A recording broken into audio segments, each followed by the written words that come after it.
英語聞き流しリスニング、英語テキストと MP3 音声ダウンロードは、ホームページからご利用いただけます。88thpp.com 88thpp.com The Little Match Girl. Most terribly cold it was, it snowed, and was nearly quite dark, and evening, the last evening of the year. In this cold and darkness there went along the street a poor little girl, bareheaded and with naked feet. When she left home she had slippers on, it is true, but what was the good of that? They were very large slippers, which her mother had hitherto worn, so large were they, and the poor little thing lost them as she scuffled away across the street, because of two carriages that rolled by dreadfully fast. One slipper was nowhere to be found, the other had been laid hold of by an urchin, and off he ran with it. He thought it would do capitally for a cradle when he some day or other should have children himself.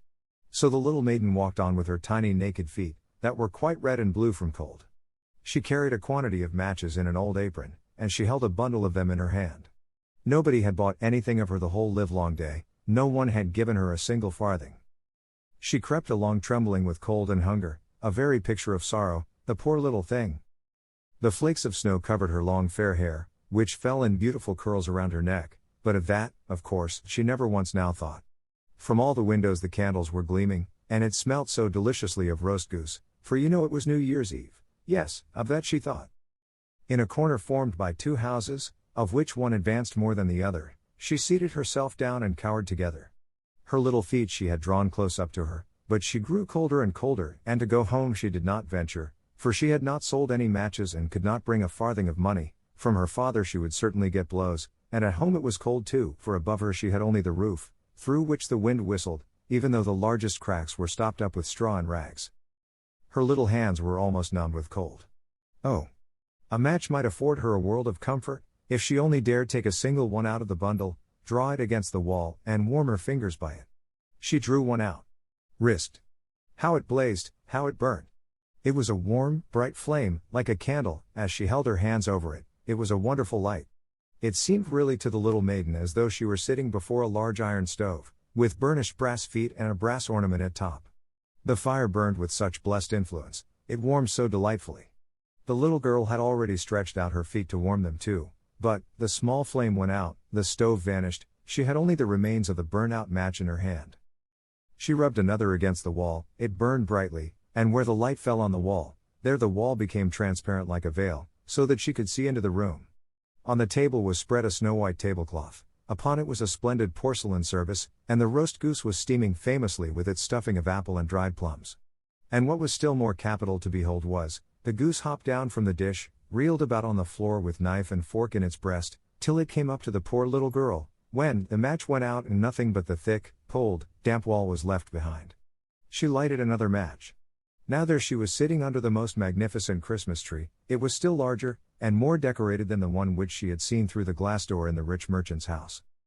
Thousands of lights were burning on the green branches, and gaily colored pictures, such as she had seen in the shop windows, looked down upon her. The little maiden stretched out her hands towards them when the match went out. The lights of the Christmas tree rose higher and higher, she saw them now as stars in heaven. One fell down and formed a long trail of fire. "Someone is just dead," said the little girl, for her old grandmother, the only person who had loved her, and who was now no more, had told her that when a star falls, a soul ascends to God. She drew another match against the wall, it was again light, and in the luster there stood the old grandmother, so bright and radiant, so mild, and with such an expression of love. "Grandmother," cried the little one. "Oh, take me with you. You go away when the match burns out, you vanish like the warm stove, like the delicious roast goose, and like the magnificent Christmas tree." And she rubbed the whole bundle of matches quickly against the wall, for she wanted to be quite sure of keeping her grandmother near her. And the matches gave such a brilliant light that it was brighter than at noonday. Never formerly had the grandmother been so beautiful and so tall. She took the little maiden on her arm, and both flew in brightness and in joy so high, so very high, and then above was neither cold, nor hunger, nor anxiety, they were with God. But in the corner, at the cold hour of dawn, sat the poor girl, with rosy cheeks and with a smiling mouth, leaning against the wall, frozen to death on the last evening of the old year. Stiff and stark sat the child there with her matches, of which one bundle had been burnt. She wanted to warm herself, people said. No one had the slightest suspicion of what beautiful things she had seen, no one even dreamed of the splendor in which, with her grandmother she had entered on the joys of a new year. 英語聞き流しリスニング、英語テキストと MP3 音声ダウンロードは、ホームページからご利用いただけます。